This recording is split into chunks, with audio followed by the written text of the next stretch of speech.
Hello, welcome. My name is Derek Howell, and we will be covering the first two assignments, doing one Zoom a week.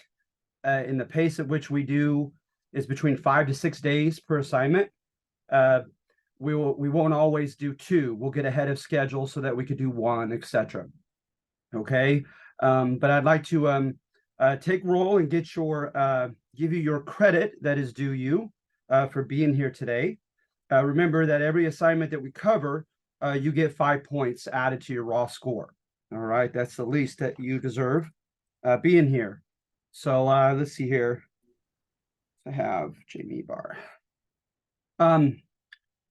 Sorry to call you out, but would the person identified as Ketchup, would you please either text or unmute yourself and share with me so I can give you your name so I can give you your credit for being here?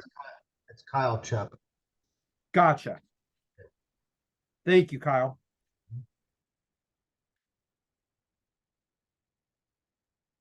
I see it. Right on. Okay. So hopefully you had time. I'm going to share the screen. Hopefully you had time to look at the sample that I provided for you. So it's just finding key sentences and finding the every piece of data in every argumentative section has a purpose, right? It's supposed to be in support of a definitive argument. So what I kind of do here is, you see here that science can only get us so far. To me, that's a vital part of number one, right? If you had a chance to read it. And what I kind of do is I do the granted but approach. I say granted, there are many weapons that scientists have to try to discern what happened when prior to Columbus and the European arrival to the Americas, right? Because we have a scarcity of written sources. The Mesoamerican area is rather anomalous. It's out of the ordinary. They provided codices. They had books. They were pictographic, but the Spaniards, when they came, they had them translate the pictographs into Spanish writing. So thanks to that process, we know what each of the pictures means, conveys about their history, their culture, their society, etc. So with this, right, I give a list here. So let's see here.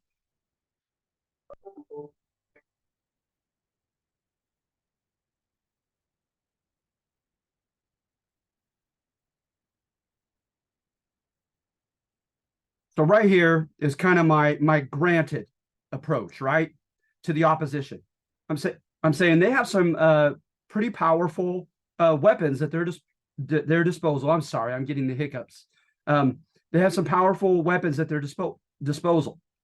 So carbon-14 dating, thermoluminescence dating. They know when something has been fired as far as pottery, how long ago, dendrochronology with trees, palynology with pollen. The stratigraphy, I think, is very interesting. You hit hardpan, you hit limestone, you hit these hard places, and they have rules on erosion and soil and other types of decomposition. And so they can guess with pretty good accuracy. They could make things contemporary to one another. So for instance, if it has the same amount of nitrogen in that soil and other kind of more rare minerals, and it's stopped by some type of hard level like limestone, hard pan, etc., and they are carbon dated and they're yielding roughly the same results, then they make the assumption that all of those things at that same level underground were contemporary with one another. And we feel relatively safe about that assumption. So they're not completely in the dark with a lack of written sources. And the Chronicles were written by the Europeans who had come here, and they wrote their take on it. But of course, for one, the chroniclers had an agenda. Oftentimes it was to justify colonizing and dispossessing the Native Americans. So oftentimes their chronicles were a bit condescending in tone, even disdainful. Um, and then you also had the fact that even those who are well-meaning, say anthropologists, that it is a difficult, if not impossible, task to try to extricate yourself from your own worldview and see another culture and see something else as it really exists. And so the chronicles are taken with a bit of a grain of salt. All right. So then what I do is the but approach is I start delineating instances in which these methods don't work. So if the trees are complacent, the rings are not of uniform width, then they're of no use.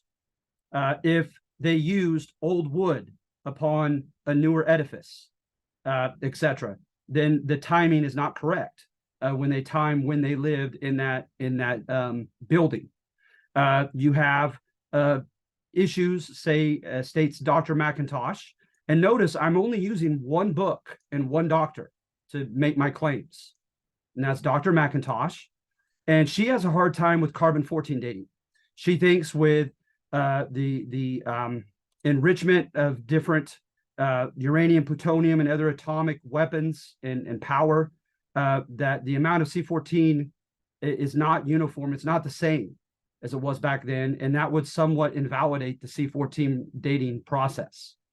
Okay, so and then my big one that I go after is C. Vance Haynes' thesis, right? Because I'm old enough from Generation X to have been taught this to be the gospel truth, that 13,000 years ago, in the last Wisconsin ice age, there was water displacement in the Bering Sea, and it created a land bridge, and that the Native Americans came from Siberia and from Eurasia in the Mongol steppes, and they traveled by foot into Alaska, and that conveniently there was a gap between two ice sheets, and there's pretty good evidence for those ice sheets, right? Because when they receded, they had rocks with them, and they caved. They made indentations and lakes, etc., into the soil, and there was a gap there, and so that's known as the ice-free corridor. And so they said they must have walked through the ice-free corridor into North, Central, and South America 13,000 years ago. But notice I've already somewhat invalidated or tried to invalidate the C14 process, and I used the C14 process to try to make my claim. So see, there are always holes in my arguments, sometimes deliberate, sometimes inadvertent. And according to the C14 process, at places like Monteverde in Chile, and I don't know Portuguese, something of the rock here in Brazil, they carbon dated remains to be 30,000 years old. So much for C. Vance Haynes' thesis, right? Then in addition to that, they were looking for a carbon footprint in the ice-free corridor, right? And the carbon footprint is evidence of human habitation or travel. They're going to leave refuse of some sort, okay? They're going to leave their Burger King wrappers, if you will. And so they're looking for evidence of people having traversed and lived in that ice-free corridor, and they found little, if any, information that corresponds to that. So I'm saying, therefore, C. Vance Haynes' thesis is somewhat invalidated because of these findings. It's certainly not, substantiated. And so therefore, I say, while science has made some astoundingly impressive inferences, right, an educated guess from data collected, it has not and likely cannot ever render a definitive account of Native American history before Columbus's arrival.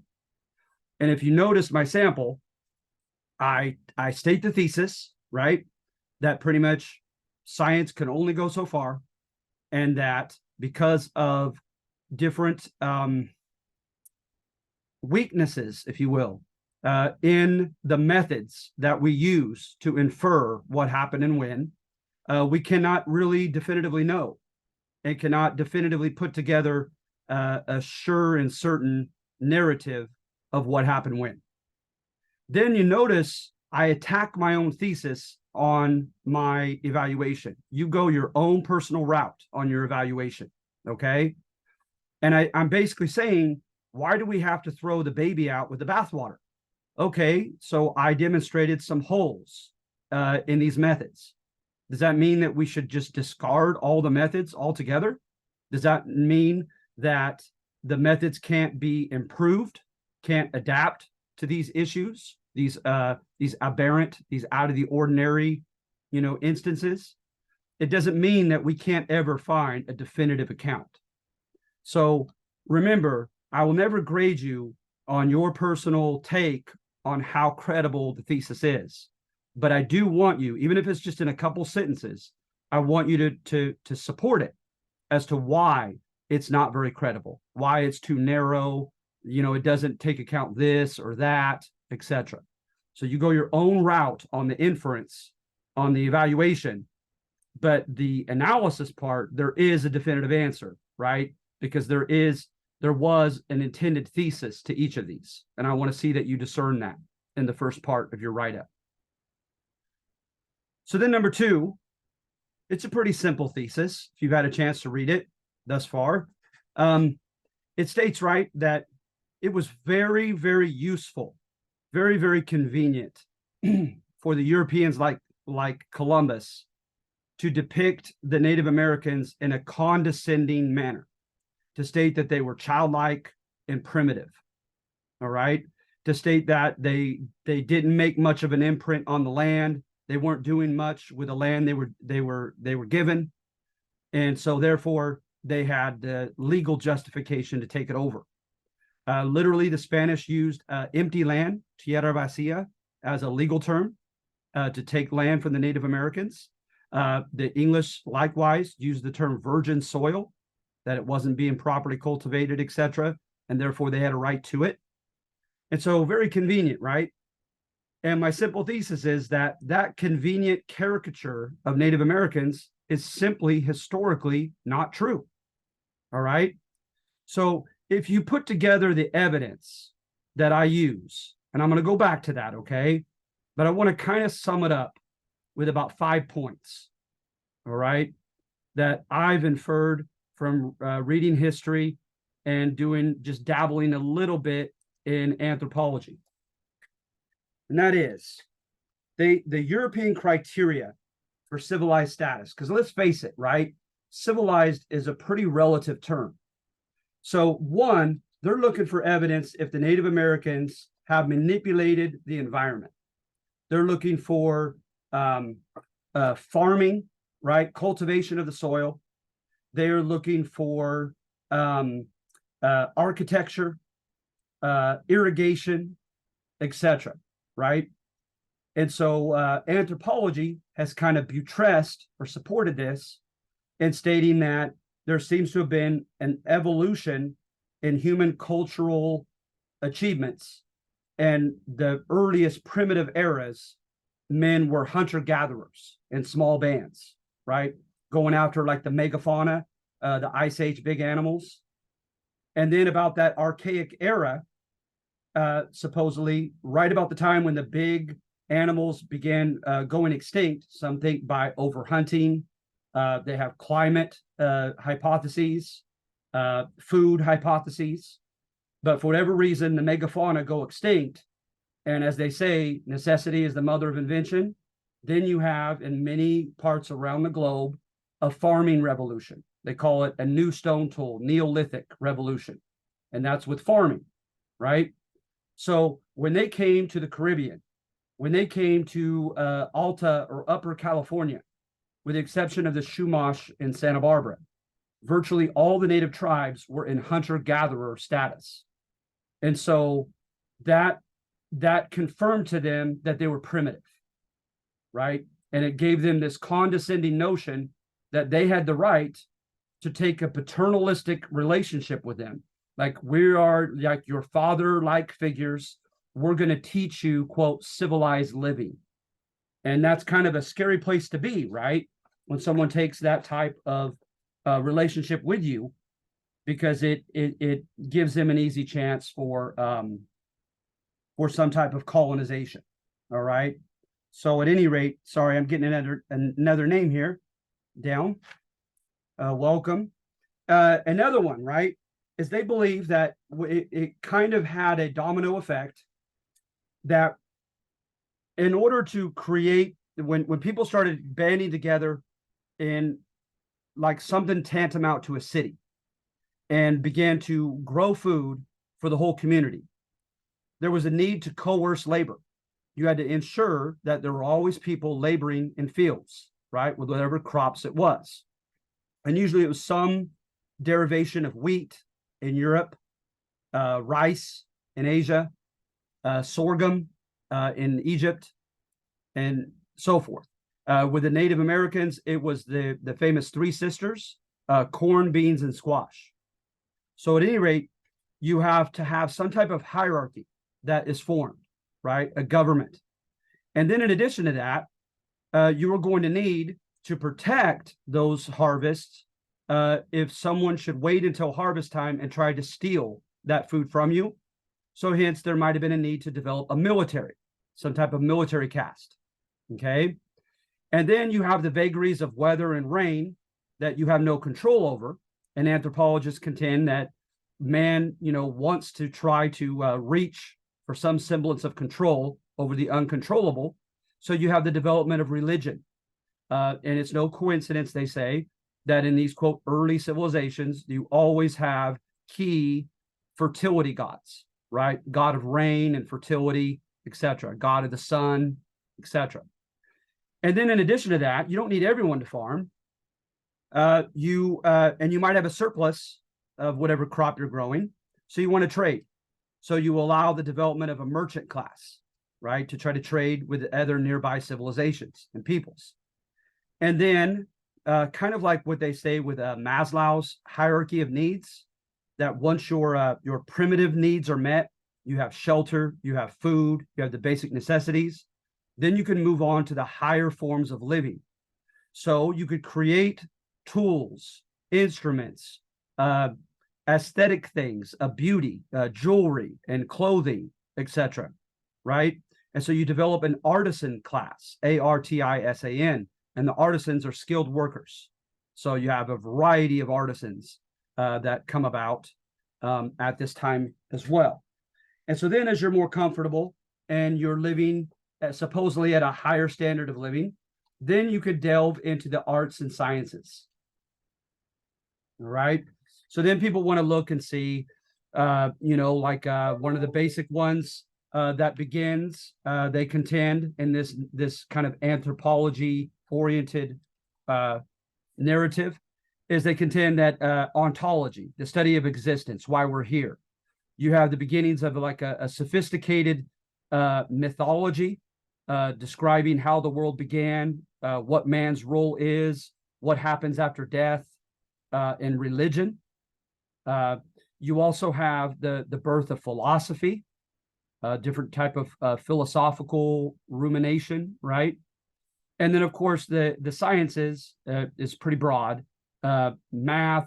Mathematics, developing some type of sophisticated calendar to keep track of the year, create holidays, etc. And then hand in hand with arts and sciences, you have the development of technology. And the Europeans are looking for that as well. And then lastly, where the Native Americans don't stand a chance is in religion. And to this day, anthropology contends that the more primitive civilizations are animistic, where there's a duality of the physical and the spiritual realm, but they're very, very interconnected. Pantheism, that there is a great deity and that deity is connected to all things. You oftentimes have shaman, and a shaman, right, is like an intermediary between the material and the spiritual world. And he or she, as a religious leader, goes through types of ritual. Oftentimes that ritual entails purification rites.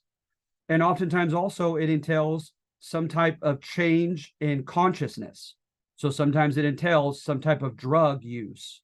to get them in an altered state of mind, to better connect with the alternative reality.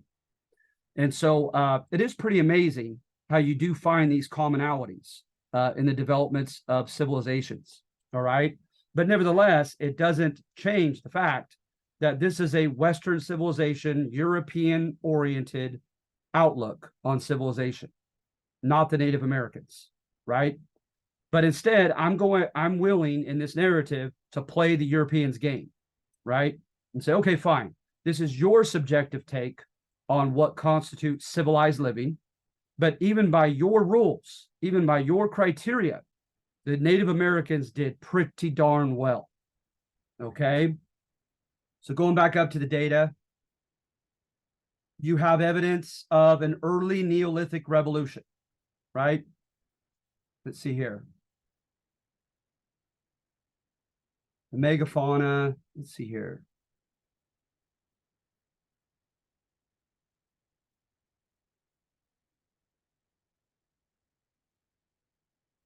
Between 1700 and 1200 BC, towns and ceremonial centers surrounded by cultivated corn are believed to have thrived in several regions of Mexico, in Honduras, in Ecuador, and in Guatemala. Nevertheless, the stone megaliths of the Olmec, right, their calendar, their astronomical knowledge, their mathematics, their beginnings of writing, hieroglyphic, albeit, but writing, okay, are all impressive by European standards by 1800 BC in San Lorenzo and La Venta. Okay. Then you have, and let's see here. Then you move on to the Mayan, Monte Alban, Tikal, Teotihuacan, who they don't know for sure in Mexico what tribe exactly created it.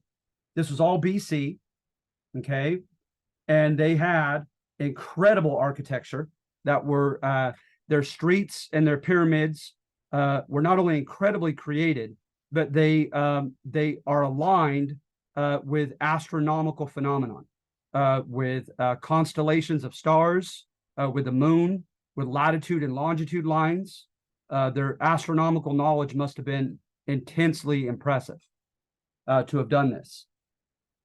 From 250 to 800 AD, the Maya reached the height of their civilization, right? So sophisticated architecture, over 40 cities, hosting from 5,000 to 50,000 inhabitants each, a three-pronged language that was both pictographic and syllabic. That's big because it shows that it was very versatile as a language. Okay, astronomical study, polytheistic religion. They have a book called a codex called Popol Vuh, Popul, and then Vuh, and it goes over their gods, the conflict amongst their gods, creation of man, then destruction of man, then recreation of man, etc., etc. It's very, very interesting. Okay. The Aztec, they refined all that, had all of that just mentioned. In addition to that, they have paved streets, drawbridges, an aqueduct system, limestone buildings, pyramids, a two-tiered public school system, a hospital, a library, a zoo. They did dental work. They did brain surgery. It's incredible what they found in Tenochtitlan. Hernan Cortez said that this city, that Madrid, Seville, and any of the Spanish cities, he said basically, this is a loose paraphrase, had nothing on Tenochtitlan. He was so impressed when he entered that city. And then here in present-day U.S., for the longest time, I know from the 90s, the narrative begins in the four corners, right, of Arizona, New Mexico, Colorado, and Utah. If you want to look at them, you can look at Mesa Grande, Snaketown, Casa Grande, Chaco Canyon, and Pueblo Bonito. Look any of those up. They're amazing. Okay. Hence, they were called the Pueblo, right, for the Spanish word for city, because these amazing cities that they created. And what also was pretty interesting is while the ecosystem wasn't identical to what it is now, it still relatively was pretty arid, because people usually make the assumption that the great civilizations have erupted in very fertile, water abundant places, like the Nile in Egypt, the Euphrates and Tigris in Mesopotamia, the Yalu in China. But this was kind of an exception. They made great use of the few small rivers that they had. They had 1,000 miles of paved canal systems to irrigate their farms. They had they had astronomical observatories. They had the astronomical placement of streets and buildings. Great knowledge of math and astronomy. Okay, they had long range trade and communication. They found evidence of copper from Lake Manitoba, Canada, in New Mexico, and mother of pearl stone from Mexico proper. So they're trading very far away to get this stuff, right? What's also interesting is they have the same god, the feathered serpent Quetzalcoatl, that the Aztec had, and it inherited from the Toltec. And so people to this day are still trying to discern, was there a great migration of some of these Udo-Aztecan speaking people up into this area that brought them these inventions? Or did they just borrow from them, right? They call it cultural diffusion, by virtue of meeting with them and trade. Okay. But another one that's growing is along the Mississippi, right? Everyone has been familiar with Cahokia for quite some time. Cahokia wasn't until about 1200 AD. But these great mounds, again, astronomically placed, great cultivation of crops, large populations, a clear complex society with a hierarchy that were buried in these mounds. So they had great kings and nobles who were buried in different levels under the mounds, with lots of finery, with jewelry and textiles and weapons, etc. But get this, in the Great Lakes, they found evidence of the Temple of the Moon, as they call it. And I don't know where they derive the name, but they have begun to name a distinct people along the Mississippi River. And I'm looking to see if I use that term in here. I guess I do not.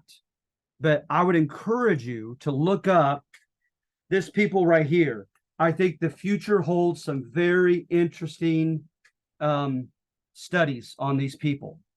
They call them the Adena. So with the Adena, they found kilns, okay? So with kilns, they may have been dabbling in metallurgy, with smelting some type of metal. And of course, before this, they thought that the natives knew no iron, no steel, etc. So the Adena might disprove that with the presence of these kilns. All these other things that I mentioned, great pictographic writings, and just great caches of jewelry and fine things and weaponry buried with their great kings. And their great kings, I don't know how they could discern this from skeletons alone, but they might be morphologically, like with their physical appearance and hence their ethnicity and their background. They may have been a very distinctive people. For one, their height. With the Adena kings, many of them are 6'5" or taller, and that was much taller than the contemporaries that have been found, their bones buried. So they also have the infamous swastika that the Aryan people that took over India used. So just I'm excited about seeing what is going to come up in the future about these Adena people up and down the Mississippi River. All right.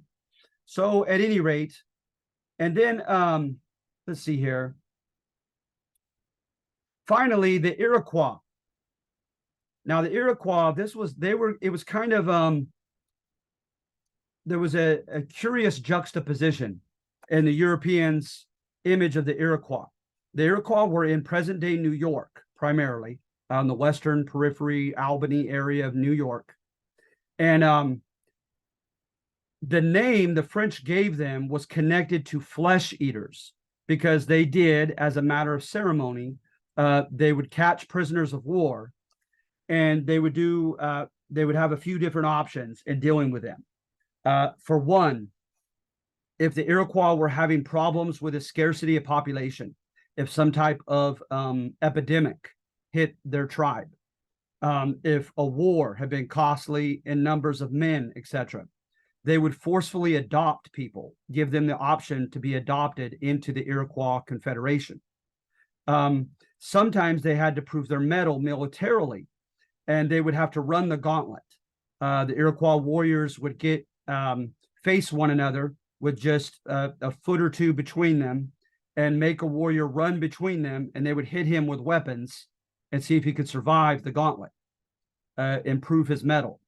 And at other times, they supposedly being impressed, kind of like the Aztec, with the person's valor, they would decide to ceremonially kill, cook, and eat that warrior, and believing that they were imbibing his qualities while they were eating his remains.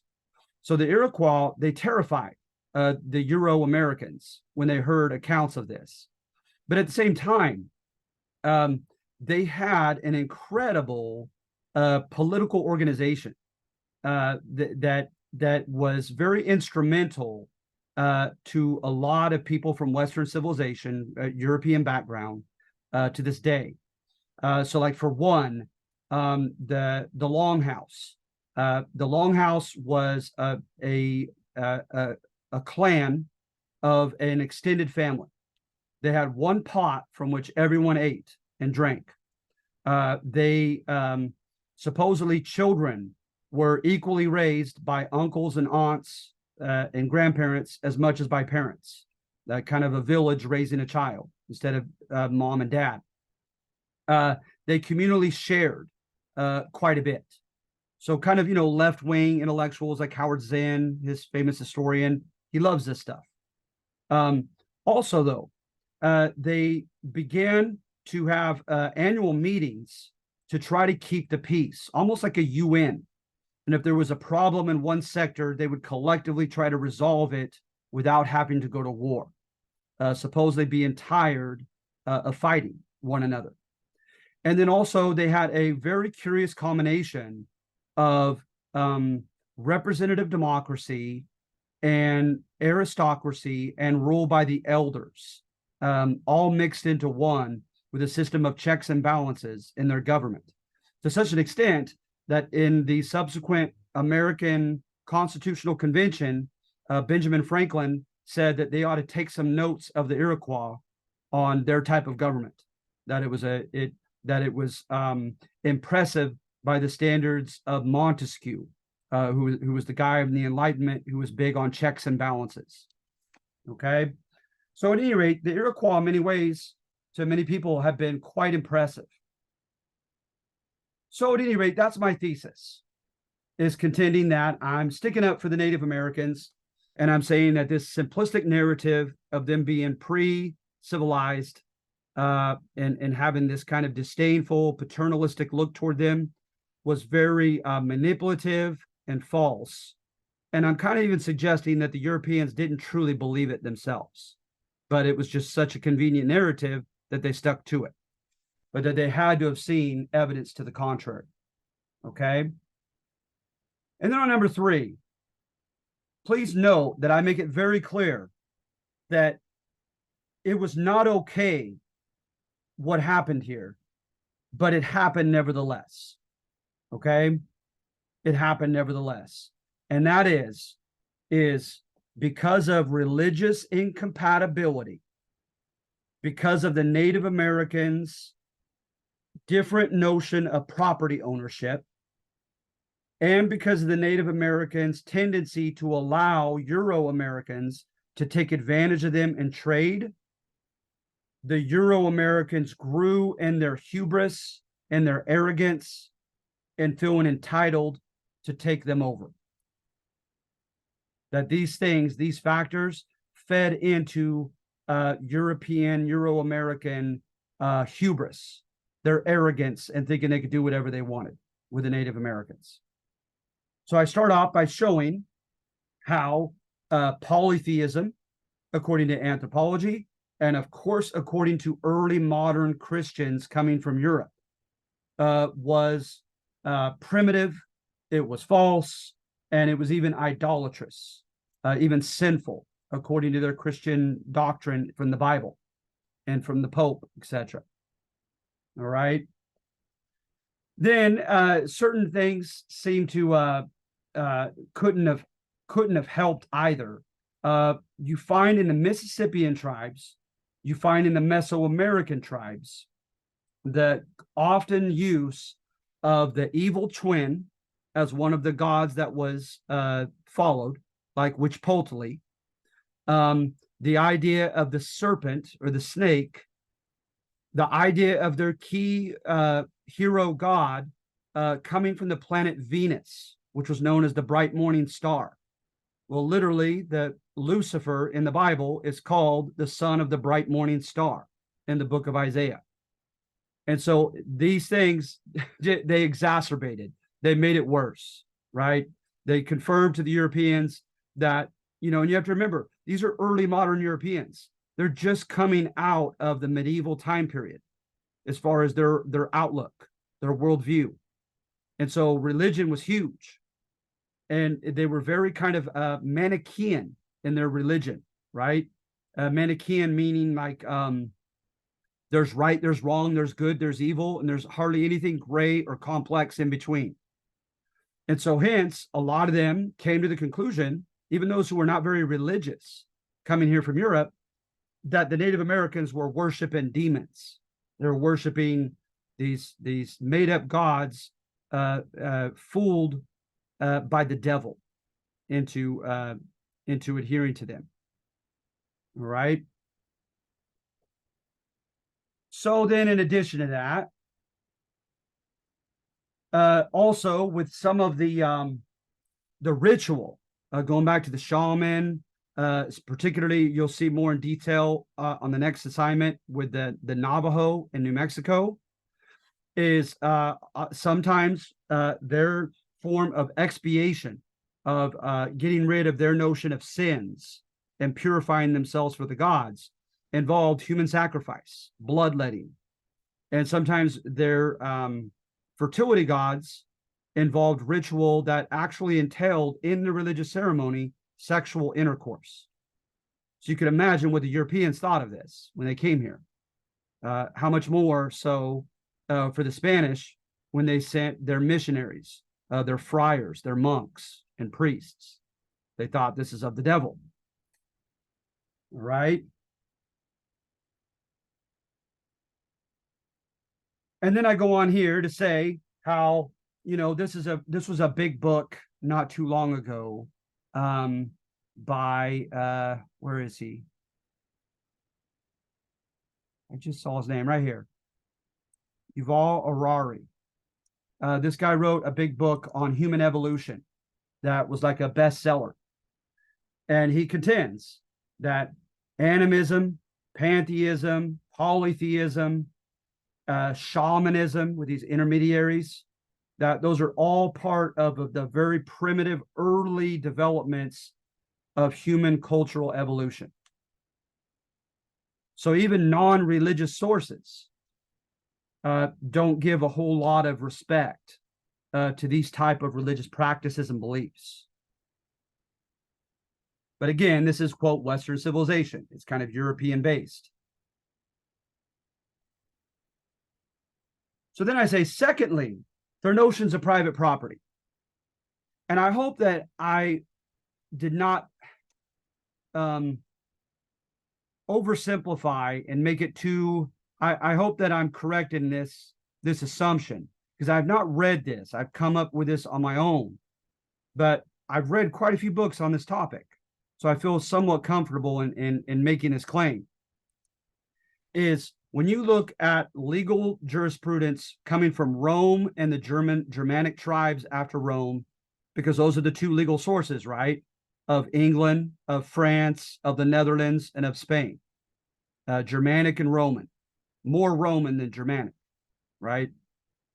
They have notions of usufruct, and the usufruct is just simply the right to exploit or make use of certain property, versus proprietorship. And proprietorship is you actually own that land. It's yours, right? And I hope that I didn't go too far in making this generalization, that almost without exception, the Native Americans tended to regard property in the usufruct tradition. That land was there to use, to exploit, but no one but the great spirits and the gods themselves actually owned it. All right. Whereas with the Europeans, of course, they came with the intent to become proprietors, outright owners of that land. So hence you had a lot of misinterpretations, misunderstandings when that happened. Okay. So for instance, the Algonquian speaking language natives of the woodland tribes all along the East Coast, they were semi-nomadic. They lived in 3 different locations throughout the year. So at any given time, they will have moved from one location to the second. And the Europeans are like, well, heck, they left it. It must not really be theirs. And plus the Native Americans felt like, well, it's nobody's. It's the great spirits. We just make use of it during this time to that time of the year. Then we move on to this other spot. So it made them more vulnerable for land dispossession. And then not only that, when they made treaties with the paleface, with the white man, there were notions, especially with the Dutch in New York. We have primary source evidence of this, whereby they would say, hey, I'll give you so much for this land. The infamous case was the Manhattan Island transaction with the Lenape tribe. The Dutch paid them what a writer later on in the 1950s, taking account of inflation, said that in the 1950s would have only amounted to $24 for the island of Manhattan. Well, the Lenape thought they were just going to use it for a certain period of time. And of course, the Dutch said, it's ours for good. We're the proprietors now of Manhattan Island. And it led to the native depiction of the Dutch as the white devil, and misunderstanding, and ultimately war. All right. So I'm saying, in addition to religious incompatibility between natives and Euro-Americans, a second thing that helped facilitate European, Euro-American hubris, arrogance to do as they will, was this distinctive difference in their notions of property ownership. Okay.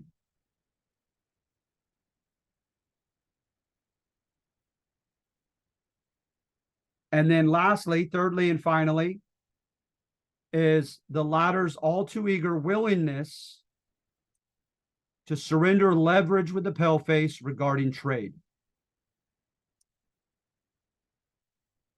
Quite often you have accounts and primary sources from that time period contending that the natives were a bit blasé almost about their transactions of land. Again, because sometimes they felt like the Euro-Americans were just simply given permission to use the land, not knowing that they were going to claim to be proprietors permanently over it, but also because of the abundance of land at that time. They didn't seem to appreciate the import, the significance of these land transactions and so forth. They didn't see the danger, looking ahead. And also just with other trades and commodities as well. They could have exacted much more in gold, much more in land. And also, sometimes they were willing to pay a short price to be beholden as laborers. So you have evidence, right? In Albany, New York, English authorities made laws about 1708 limiting private commercial transactions between Euro and Native Americans, ostensibly to keep the Euro Americans from financially taking advantage of the Native Americans. This happened in Pennsylvania, it happened in Virginia, and it happened in New York. And I'm sure that's not all. So to me, that's a pattern, right? And when you look at the primary sources as to why they did it, there's pretty good evidence to suggest that it was almost always because the Euro Americans were taking advantage of the Native Americans in their trade transactions. And sometimes it was misunderstood at the time of the agreement, and it led to conflict. So hence they were trying to avoid that conflict by preemptively making the transactions have to be approved by the tribal and the Euro colonial leaders first, to make sure both parties knew what was at hand in that transaction, what they were signing their names to and for. All right. So anyway, that's basically my thesis for number 3, what I intended, okay? That for those reasons, so Native Americans unfortunately and unfairly found themselves in an uphill battle against European hubris and a tendency to take advantage of them that followed such arrogance. Their religious beliefs and practices had no chance of winning over Euro-Americans. Their notion of property use and ownership sadly opened the door for European exploitation, and that they fell into a disadvantageous position with Euro-Americans in trade exacerbated or made worse European notions of superiority and empowered them to dispossess the natives. Right or wrong, fair or unfair, these differences engendered the condescension of the European intruders. Clearly, the Native Americans are not to blame for their own victimization. This is just a narrative partially explaining how European colonization would be justified and abetted. Okay? Any questions? All right. Excuse me, I have one question. Yeah. How many words does it need to be for analysis and evaluation? Honestly, if you, as long as you hit my criteria, it could be short and sweet. It really can. Tell me right away what the thesis was. Give me 1 or 2 examples of how that thesis was supported. Then give me 1 or 2 sentences supporting why you did or did not find that thesis to be credible or fair. And that's that. All right. Absolutely. Thank you. You're welcome. All right. So I hope that's clear for everyone what I just shared, because I absolutely believe firmly in that. Sometimes short and sweet is all the better for both parties. Okay. So now I'm going to stop sharing and share the next one. Okay. Let's see here. Now, the Spaniards. There was a guy named Las Casas, a Spanish priest, all right, Dominican priest, and he decides that he is going to be the protector of Native Americans, particularly those in Mexico and the Caribbean, and how they've been exploited and murdered, etc. So he writes a book called A Short Account of the Destruction of the Indies, and it takes Europe by storm. Then, piggybacking off him, you have English and Dutch writers correspondingly writing the same type of narrative about the Spanish conquerors or conquistadores. Okay. So they began debating it in Madrid. And a guy with the last name of Julian, he gets fed up with this, and he calls this all a black legend, right? Why something negative has to be black is a topic for another day. But he's saying, right, that this is a horrible lie, right, about the Spanish. And of course, right, he believes that Spain's enemies amongst the Dutch and the English are conveniently propagating this depiction of the Spanish because, of course, they want to colonize the Americas, and they wanted to appear as if their colonization would constitute a lesser evil than Spanish colonization for humanity as a whole, right? So he felt they had an agenda and that they were wrongfully vilifying the Spanish. Now, what are the key adjectives, negative adjectives that I would ascribe to the Black Legend? First of all, brutal, right? There is evidence of physical brutality that the Spanish inflicted upon the Native Americans. All right. A lot of fighting, a lot of wars. Okay. So the first one I subjectively would say is brutal.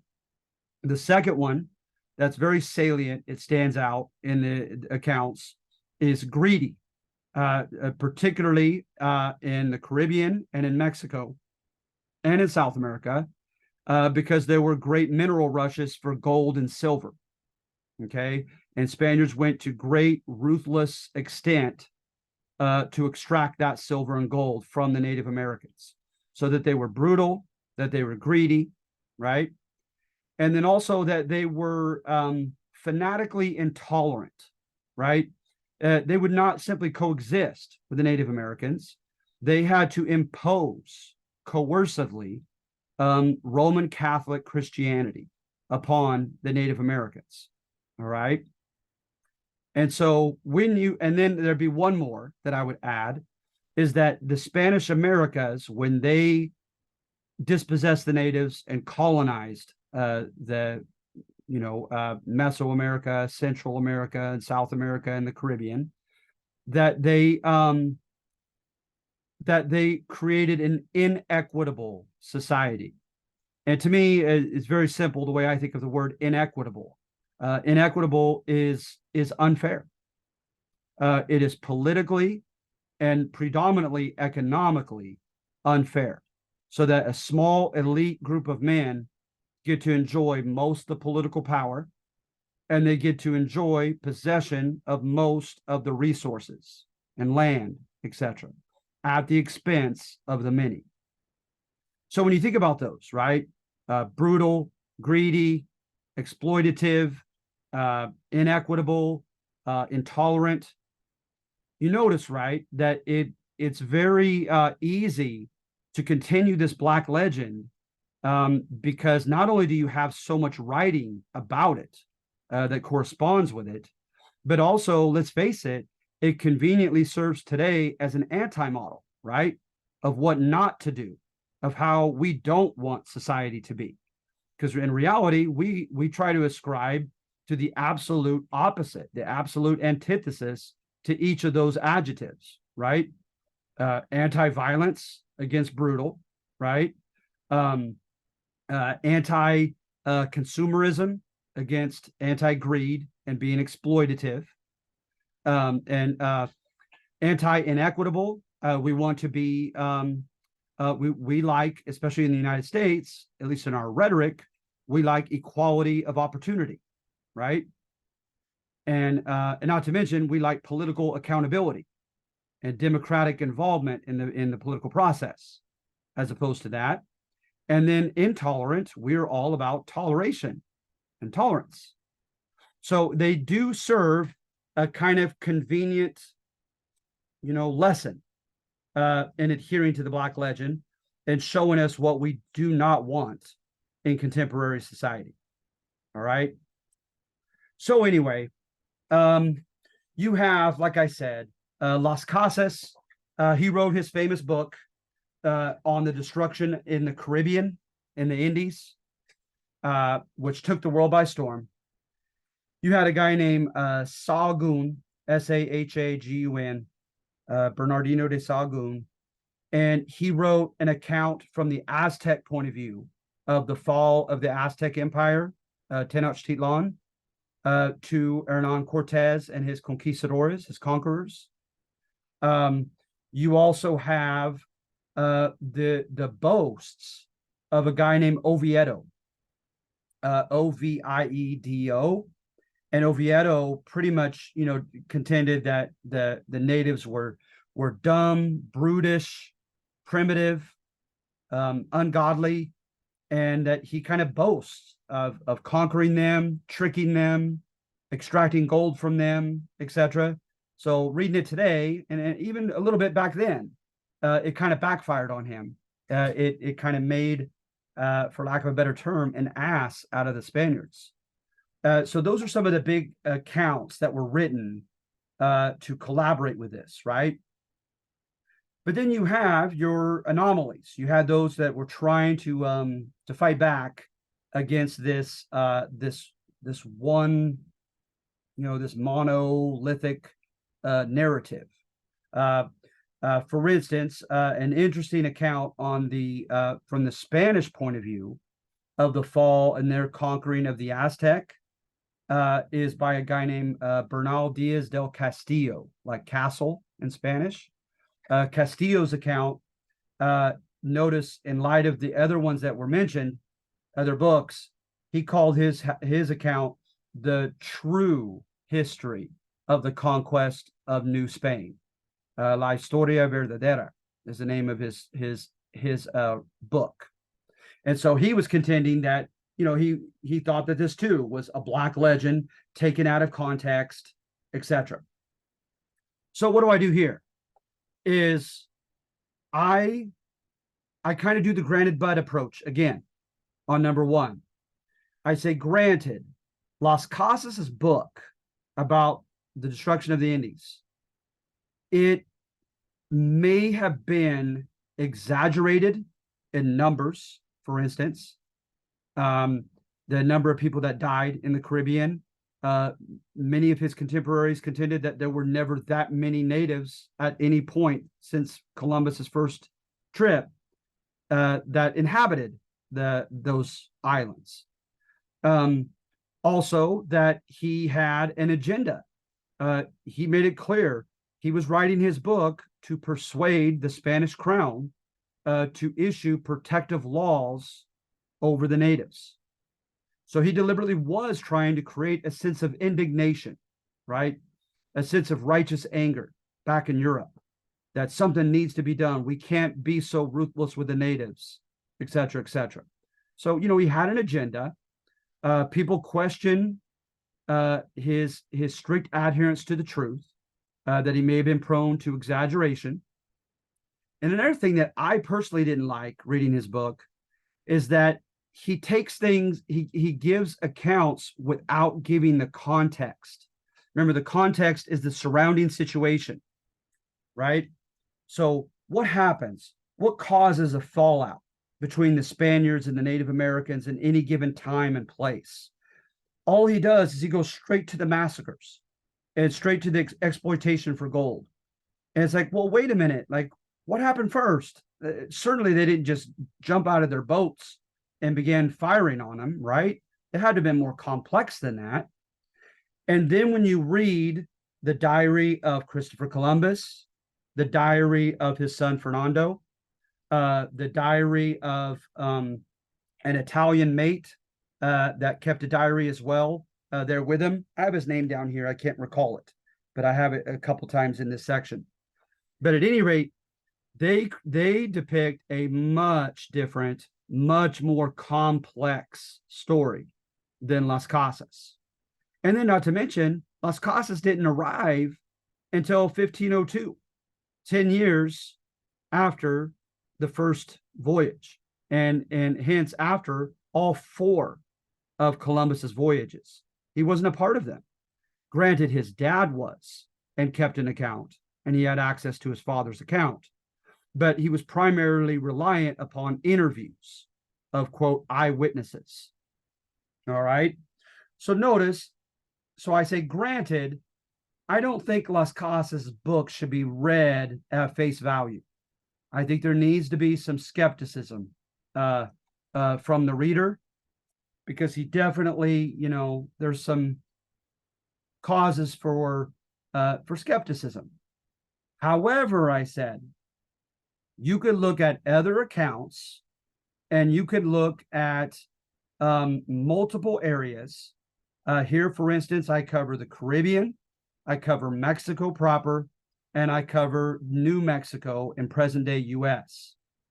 And I show that you can see some of these characteristics that he portrayed in his book, that you could see those characteristics acted out. Okay. So, for instance, there's evidence of greed. Right off the bat, the diary of Columbus. You see here, from October 11th to October 28th of that fateful year of 1492, the Columbuses, this father and son, mention gold or gold fields 22 times in their diaries. Right? And 11th to the 28th is only 17 days. So they averaged putting the words gold or goldfield more than once a day in their diaries. They clearly were pretty obsessed with finding it. The son admits that when they went to the Cibao region of the Dominican Republic, on the island that they called Española, that they built a fort, Santo Tomas, and the natives right away had issue with that, and they fought them. They took the prisoners of the natives who were fighting for their own gold in their own territory, who had never given their permission to such. The prisoners of that battle were taken and publicly beheaded to make an example of them by Columbus and his men. You also have accounts of Moctezuma's treasure being pilfered by the conquistadores while he was showing them nothing but hospitality and kindness. And that's even admitted by Castillo, the guy who wrote the, quote, true history, that's not Black legend, that's going to give the Spanish their due, right, their perspective. Even he admits that they did that. Then you look at San Luis Potosi, Guanajuato, these other areas. They quickly began exploiting the natives, forcing them to work in the mines, as they did in the Caribbean, to extract gold for them. Because you have to recall the context is Pope Alexander VI, who himself was a Spaniard, issued the Alexandrine papal bulls, and he gave a green light to Spaniards and Portuguese people to come and conquer pagan lands and be entitled to their lands and to their forced labor as long as they converted them to the Catholic Christian faith.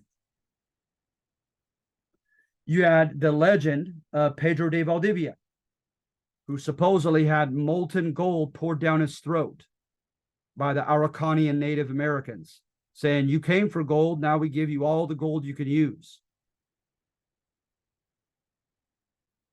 And so hence, right, the Spaniards developed that reputation amongst the natives, that they were just lusting for gold everywhere they went.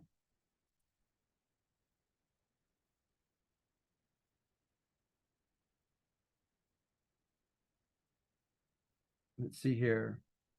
Then, as far as greed itself, in addition to gold, was human bondage, right? In 1542, in the new laws, Pope Carlos or Charles I of Spain, he declared the encomienda system outlawed. Remember, the encomienda system was a system whereby, like the Pope had said, and then it was strengthened by the Spanish crown before that, by Ferdinand and Isabella, saying you were entitled to the forced labor of any pagans you conquer in the Americas. But it was technically outlawed in 1542. But according to historian Andres Resendez in his book, he says it continued centuries after that legal prohibition, that it wasn't carried out. It wasn't upheld. All right.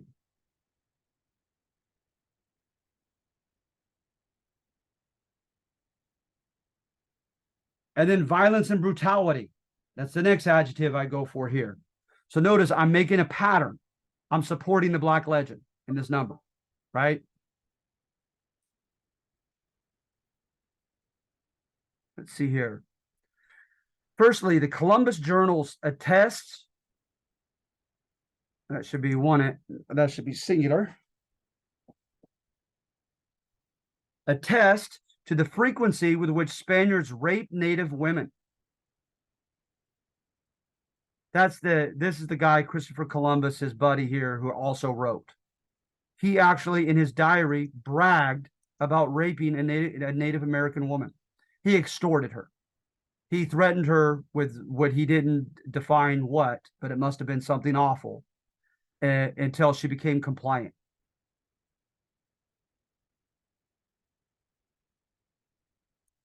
Public corporal punishment to frighten others into compliance. So Columbus had men take off in some of the caravel ships to go find gold for themselves so they didn't have to share with the others. And if he had them found, he'd have them publicly executed or whipped severely and punished.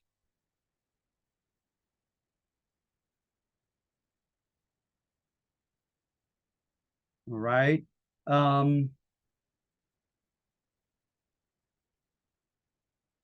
Bartolomeo, the brother of Christopher Columbus, was depicted by Cuneo as a very harsh man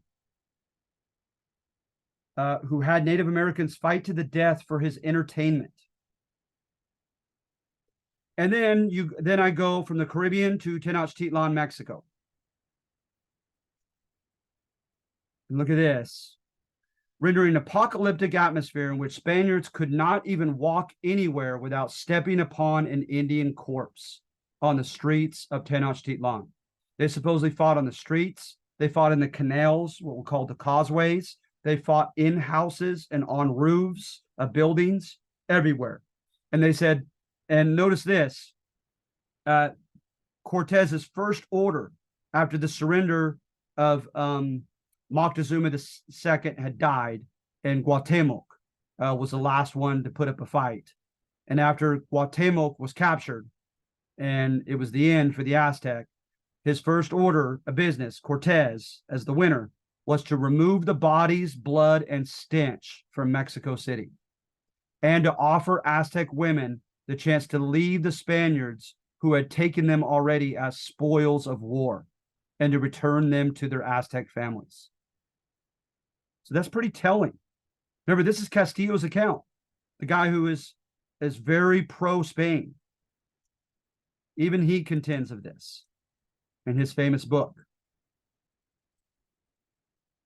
And then finally, right, the anti-model of all this can be seen in the account of the arrival of the Spanish Franciscan friars and soldiers and governor into New Mexico. And you can take a look at that, and I have evidence of all the above. All right. Their religions being very incompatible, the Franciscans being very tough on them religiously, punishing them severely if they adhere to any of their, quote, pagan rituals.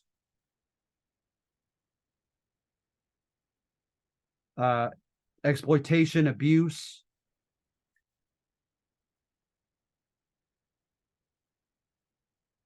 So anyway.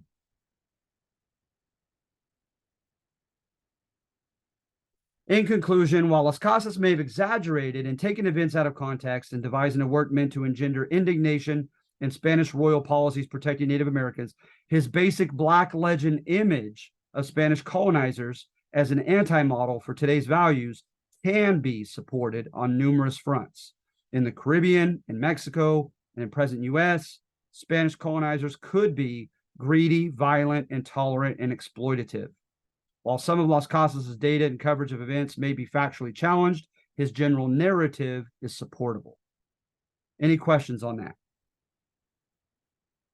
All right, I'll try to speed up here, okay? So number two, I'm playing the devil's advocate. It's not me. I'm summarizing a book that I read called Toward the Setting Sun. All right. And what the guy basically is saying is you can't just blame these key players in the conquest of the Americas, right? These Spanish leaders, and in Columbus's case, an Italian mercenary. It's too simplistic to make villains of them and just simply blame all the fracasos, all the failures and shipwrecks and everything on these leaders alone. There was a system, an impersonal, just amoral system that was brutally coming into being that needs to be taken account of and acknowledged. All right. Is prior to this, the European monarchs, they adhered strictly to mercantilism, that there are a finite amount of resources, and it is the king or queen's divine right to decide how to allocate access to those finite resources. So you had to have the proper papers to trade, especially the big money-making commodities. You had to trade only twice a year from just a couple ports so they could tax and overlook everything. As an artisan, you had to still join a medieval-like guild, and the guild could accept you or reject you to become a skilled worker. But you did tend to have the church and the military as your perhaps avenues of moving up the socioeconomic ladder, right? By being seen as a holy person and becoming a monk or priest, and or be seen as a great warrior in fighting. But Columbus, right? He wants none of those two options. His dad is already accepted into a guild as a humble artisan, and he sees his dad just live in absolute poverty. And he wants something better for himself and for his life. So what he finds is this blank check to take advantage of. And that is the monarchs, they were somewhat very what's the word? Precarious on their thrones. Like they were, balancing, and at any time could have been easily overthrown, right? Both Ferdinand and Isabella. Ferdinand had two half brothers that wanted his throne, and he was fighting a civil war almost constantly. And Isabella had taken the throne from her infant niece, and not allowing a regent to rule on behalf of the niece. She kind of usurped the throne herself. So there was a big war of those that were fighting for the infant niece's right to take the throne, okay, from her uncle. So they found it to be a win-win situation to say, wait a minute, now that the Americas are, quote, discovered, we could just create a blank check and say, okay, whoever can fund his or her own expedition, so it's not going to cost us anything, right? Whoever could fund his or her own expedition, head there, conquer, right? We'll get to put them under the Castilian throne, because Castile was the most powerful of all the regions of Spain. It wasn't quite yet known as Spain United quite yet. So it's like a win-win for them. They can say, okay, they go and they may take all the risks. And if they conquer, we put our flag over that land. It helps justify and helps raise our prestige here back in Spain against our enemies. Then also, whatever they extract, right, whether it be tobacco, right, like from Cuba, they found and was a big moneymaker right off the bat. Sugar, cocoa were big moneymakers, coffee, and then, of course, gold or silver, right? We extract the Royal Quinto, the Royal 1/5. 1/5 of all of it will be ours. And we don't have to risk anything. So it's a win-win situation, right? So what happens is you have these big merchant families, like the Ciceroni, the Medici, etc., right? And life is great already for them. Why would they want to risk being one of the over 1/3 who die across the Atlantic Ocean, and then another third dying in the Americas, why would they take a 2/3 chance of dying themselves, being rich, well-to-do men already? No, of course not. They're going to stay comfortable in the Italian city-states, and they're going to open up their bench. And I guess the word bench in Italian is the origin of the word bank. And they'll have a line of people, and one by one, they'll ask them, why should I lend my money to you? How can you double my money? Right? How can you make my money grow? And what Columbus learned as far as playing the game was the correct answer to him, in his estimation, was, I'll do whatever you ask. You tell me, and I'll do it. So they asked him to go to Luanda. Luanda and Elmina were the infamous slave depots on the Ivory Coast of Africa to get African slaves. He did it on at least 2 occasions, and he did it without murmuring and without having moral qualms. He went to the Spice Islands and fought to control a Spice Island. They literally were militarily fighting over those islands so they can cultivate the spices and sell them at exorbitantly high prices. He was a part of that. So all of this stuff, right, had hardened him. It had hardened him to become very amoral, right? Remember, amoral is that you're just pragmatic. You no longer have a moral compass as far as what's right and what's wrong. You just know, what do I have to do? And whatever I have to do, I'm going to do it. So hence, as soon as he gets into the Caribbean, he tells his patrons who had given him the money to go on to that expedition into the Caribbean, says, they have this, this, this, and this. Tell me what you'd like. And guess what? That included the people.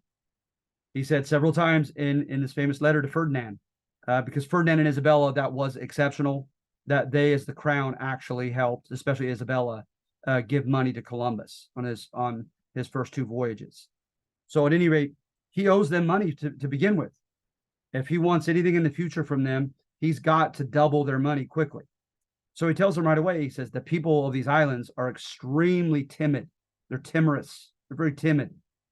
He says, with 50 men, I could take this entire island. Just say the word and I'll do it. You want slaves? I'll get them. So I'm kind of letting, it's not me, it's this book. I thought it was thought-provoking, so I tried to summarize it.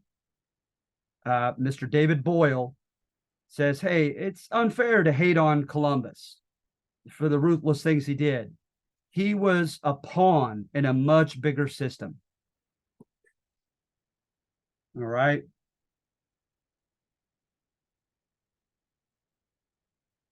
So notice what I put in parentheses. Did I let him off the hook too easily? I would love to know what you have to say about that, should you choose number 2. Number 3, I try to play devil's advocate for the Spanish. And note, I do not resist, try to refute the claim that by today's standards, the Spaniards were, in this early modern era, as colonizers, fanatically intolerant and ethnocentric, right? Putting their culture and worldview at the center of the universe and judging everybody by their own standards, right? Unfairly. So to me, on number 3, there's no doubt of that. And I give further evidence of it. But what I state is it's all they knew. So they didn't have the scientific revolution yet to try to go through the empirical method and reserve judgment before you come to any, tentative hypothesis on your beliefs. They didn't have the Enlightenment that bespoke of natural rights of all human beings that all human beings are entitled to. This is before all that. And they didn't have classical liberalism. And classical liberalism states that you do what you want, I do what I want, and it's all good.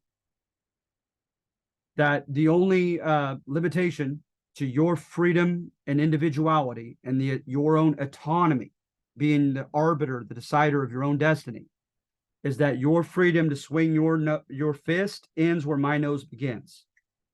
You do what you want until it infringes upon someone else.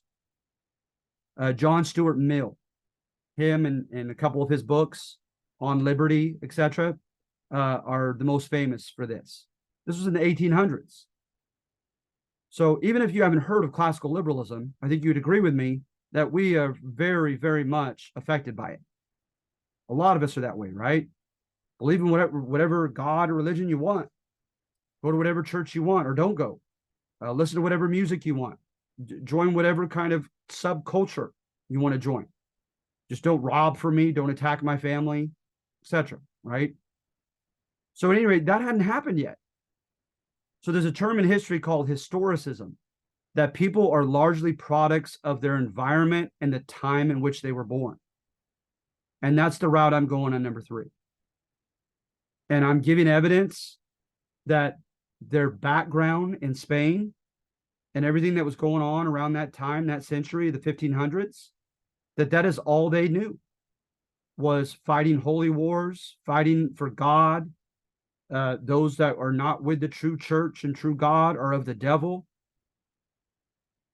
The belief that without Jesus and baptism and so forth, that man goes to hell, and that they were saving the souls of the Native Americans. That without doing such, that those Native Americans were going to go to hell eternally. That was their worldview back then. That's what they knew. The Spaniards fought a unique war to the rest of Western Europe, and that was the Reconquista, the reconquest of Spain from the Moors, right? The Moors took them over in 711 under Ibn al-Tariq from North Africa. Then they became part of the Umayyad Caliphate, and Arab army came to further and cement the conquest. And then back and forth, off and on, they had these holy wars to kick the Moors and the Arab Muslims out of their country. And what do you know? It ended in defeating the last Basha, or governor of the Caliph in Granada in 1492, the same year they hit the Caribbean. You think they thought that was a coincidence? No. That year, they were especially blessed by God. God was with them against their enemies. So Santiago, St. James, was their patron saint of the Holy War. And they would say, St. James with us, Santiago con nosotros, when they would go to war, the cavalrymen against the Moors in Spain. They said, Santiago con nosotros, when they went into battle against the Aztec. That's not a coincidence. They brought their history, their culture, their worldview, their mindset, their ethos. They brought it with them across the Atlantic. So I'm defending them on number 3 and saying that's all they knew. That, yes, of course, by today's standards, it looks terrible. But that's not fair.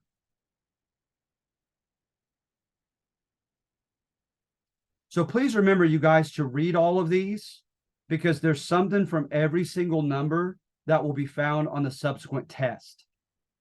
So while you're only asked to choose one to analyze and evaluate, please read all of them for test preparation, okay? So anyway, then number 4, I just show very simplistic, kind of superficial thesis, is I support the Black Legend again on number 4, and showing Spain as a very inequitable society, Spanish America. And I give the exact names of the different offices. And when you look one after another, you see how much power they had, and you see how exclusive they were, and you see how they were almost always peninsulares, Spaniards from the Spanish Iberian Peninsula sent across the sea to rule over those in the Americas. You had a viceroy. That was the king in his absence, to enforce all the laws of the land. The key, like sheriff and military leader in one. Always a Spaniard from Spain, handpicked and sent over here. Then he handpicked the governors instead of them being elected. Then the governors, or I think he did, the viceroy, chose the corregidores. The verb corregir it's no coincidence, right? It means to correct in Spanish. So the corregidores, they went to the only bodies, the only level where there was some democratic government in Spanish Americas. That was at the city, the municipal level. The city councils were called cabildos, right? And then the alcalde mayor is where we get the term mayor from. Well, the corregidor would come in and could correct any of their laws and policies, had veto power over them.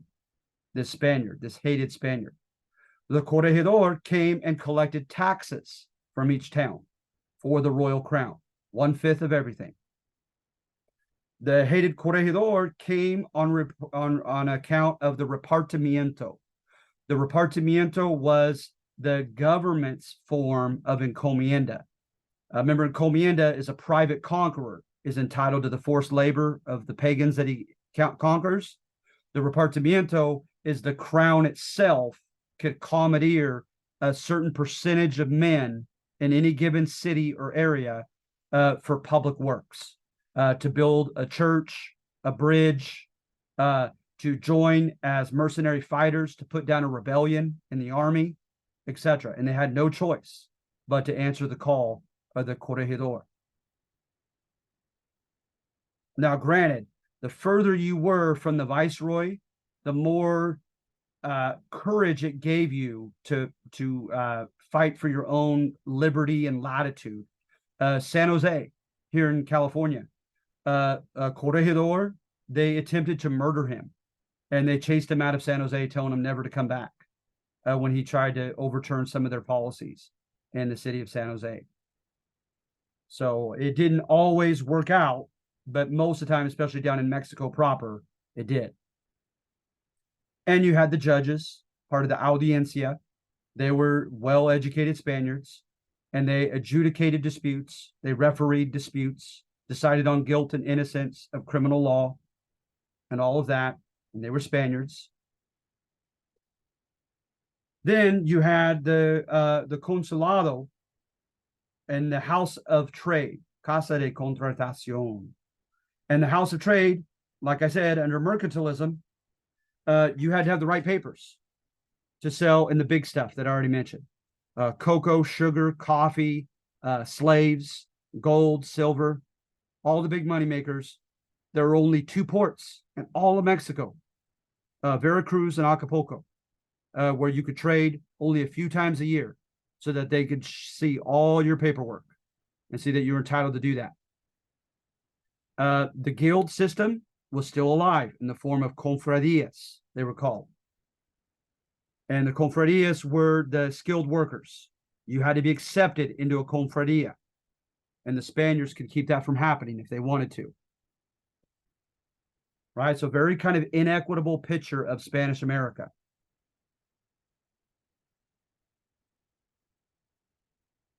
However, I do have to admit, there was one thing that the common people had, and that was the visitor general.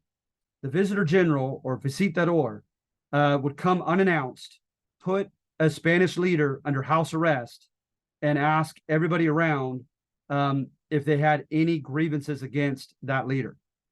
And if the judge, there's usually a judge that was with the visitor general, if they decided on his guilt, they would have him removed from office and arrested and sent back to Spain. So there was kind of a system of accountability. They at least had that. I'll tell you another thing that wasn't as inequitable was their slaves. Their slaves, by and large, from the books I've read, they allowed the natural process, right, of slaves to buy their freedom. And this pattern seems to have happened is especially slaves that were near urban areas, near cities. They tended to not be on as big of land and have as much to do. So they literally had more time on their hands to be rented out by their owner to do some type of skilled work. And they were able to keep a portion of their earnings as a skilled worker and give the rest to their master. And as they saved those earnings, if they got to the equivalent of their quote market worth, I hate to say it that way because they're human beings, they were able to buy their manumission. And manumission is just the legal, usually purchased freedom of a slave. Whereas in the English colonies, they're going to deliberately put up a lot more stumbling blocks to make it more difficult for a slave to become free. And then also in defense of the Black legend was the so-called pigmentocracy that a Chilean anthropologist gave the term, and it kind of stuck in the 1970s. Is the Spaniards had this policy whereby they gave in 1513. Ferdinand did. They tried to order the conquistadores to order their wives to come, but some of them weren't yet even married. They were young men, not yet married. And then those who were married, over half of them refused to send their wife over. And so hence they got with indigenous women. And the product was known as a mestizo, the child that was half Spanish or European and half Native American or indigenous was known as a mestizo. So look at this chart. This is an actual chart the Spanish had. So I'm stretching to read this. But a Spaniard, Espanol, con means with, India, a native woman, is a mestizo, right? The union, the child is mestizo. But if that mestizo marries a Spanish woman, their child becomes a castizo. Then if that castizo child ends up marrying another Spanish woman, that child has moved back up to become a Spaniard. I know it seems crazy and arbitrary, but it really happened. So in 1513, Ferdinand gave in and he gave the Ley de Mestizaje, the law of miscegenation, saying, okay, fine, Spaniards, you could procreate with native women, but you need to be married proper, baptize the child in the church. That mestizo will have limited rights, etc. So really, the lighter you were and the more Spanish you were, it tended to correspond with more opportunities to wealth, etc. So, for instance, those who did bring their wife over and they continued to have, quote, Spanish blood, but they were born here in the Americas, unlike our version of a Creole in Louisiana, they were known as Creoles or Criollos, pure Spanish, but here born in the Americas. The Criollos oftentimes were the local mayors, the city councilmen. Sometimes they were chosen as governors, and they rose up high in the military and in the church, right? The mestizos, however, oftentimes worked with their hands. Mestizos were almost always blue collar and almost nothing else. So hence my depiction of Spanish America as inequitable. And then number 5, this might be the last one. Here. I'm sorry. 2 more. Okay, I promise I'll go more quickly. Number 5 is I give all of the basic narratives of the Spanish missions. And I just put them all together and say it was a mixed bag. It's a very watered down thesis, but I wanted to familiarize you, especially any of you who are going to be history majors, with the major interpretations of the missions. The first one's is court history. Remember, court history is like when an emperor asked to write a history of him, herself, and his kingdom. It's going to praise the winners, right? So they were known as hagiographies or the writings of saints. And a guy named Francisco Palau started the first hagiography on Junipero Serra, and now today he's a saint. But there were Native Americans who went to Carmel Mission just a few years ago to protest him becoming a saint because they said he killed our culture.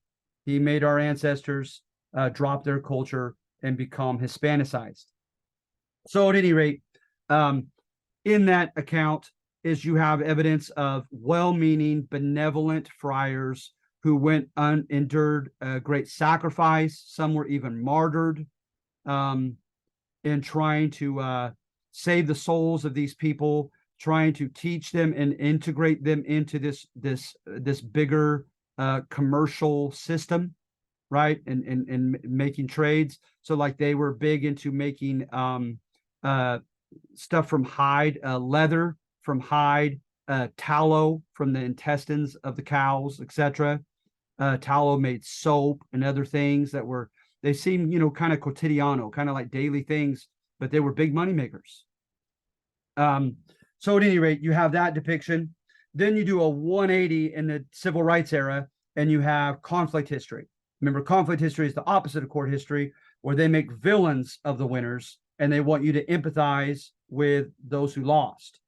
And so they show how the Spanish missions could be coercive, how they forced the natives to walk away from their own culture. Okay. The coercive part also entailed the fact that you could not leave without the permission. Once you decided to come and you became baptized, the assumption was that you would revert to your pagan ways and go to hell if you went back to your village. And so they needed to keep you in a Christian environment by force, if need be.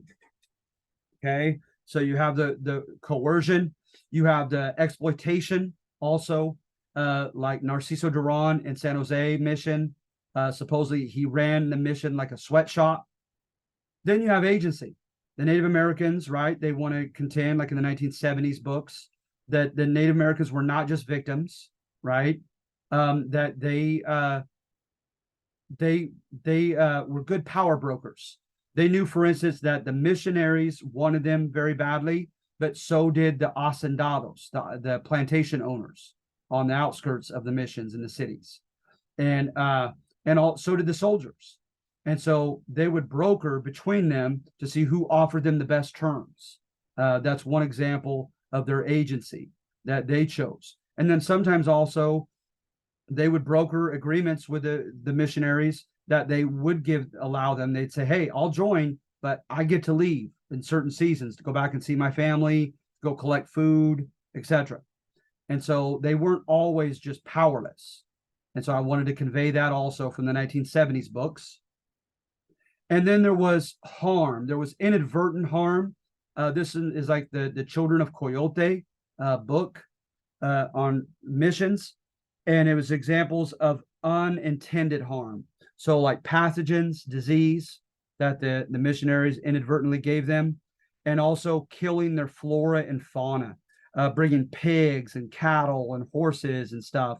It stomped out different flora, different types of plants and flowers, etc., permanently. And it also messed up their ecosystem by hunting, etc., with the wild animals as well. All right. So I just say there's a little bit of truth to all the above. Very watered down thesis, but for those of you who are going to be history majors, hopefully you could say, okay, yeah, I see. This is that one school of thought that Mr. Cowell showed me in that number 5, as a major interpretation. 2 ironies with the Spanish. Okay, very simple. One irony is the Spanish claimed to be more civilized than the natives. That was at the heart of their justification for colonization. But when you look at all their accoutrements of civilization, almost without fail, they themselves did not invent it. They themselves did not come up with it. They got it. They piggybacked from someone else. So I mentioned the Celts with farming, commercial ties and coinage with the Greeks, Phoenicians bringing the alphabet and writing. Then you have the Romans, right? They called it Hispania, where they get the term Hispanic. They brought their law and legal system that Spain to this day is still so influenced by. Their notions of city development and architecture,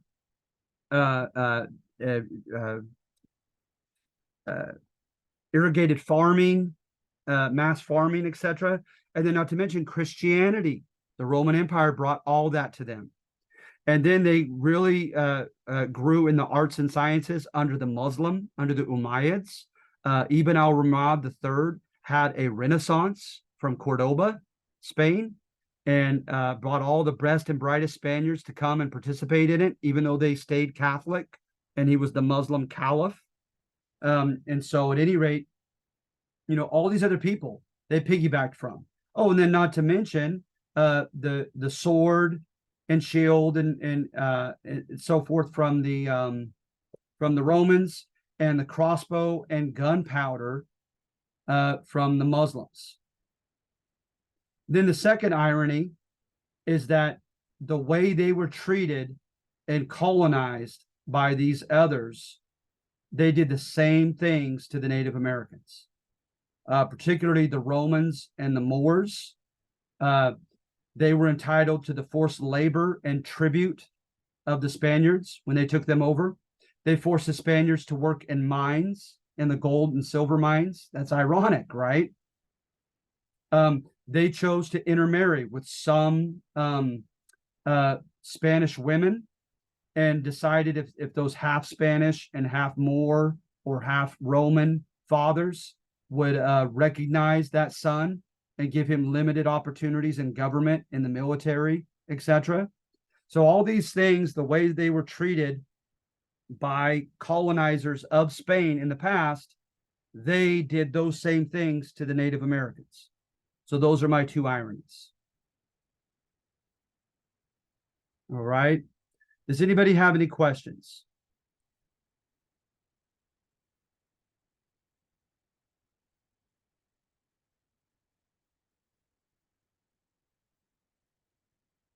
All right. Could I get a thumbs up from anybody? You guys feel okay on these two assignments? Thank you. I appreciate that. I guess I had one question, was when we're doing the writing the analysis and the supporting clause, or is that each, like this week we have 1, 2, or 3, we just have to write one, pick one of those and write about it, and then That's right. next week we have this one you just went through, where we have 1 through 6 that we have to pick one of and write about. That's absolutely correct. Okay. Yeah, yes, Kyle, that's absolutely correct. So yeah, all you have to do is one on each of these. That may not change. But just please remember, in prepping for the test, if you can, try to discipline yourself to make sure that you read all of them. Okay. Yeah. Okay. Cool. All right. Thank you. Thank you. So I have all your names. Okay. You absolutely, I'm going to think about it. This being when I cover 2 and I go nearly 2 hours, I'm making note of that to myself right now. I might even give you more than 5 points for sticking with me today. I'm writing it down right now. So you're going to get at least 5 points on both of these assignments extra. All right. So I appreciate you guys hanging in there. Okay. All right. Thank you. You guys take care. Okay. All right. Thank you. You have a good day as well. Take care.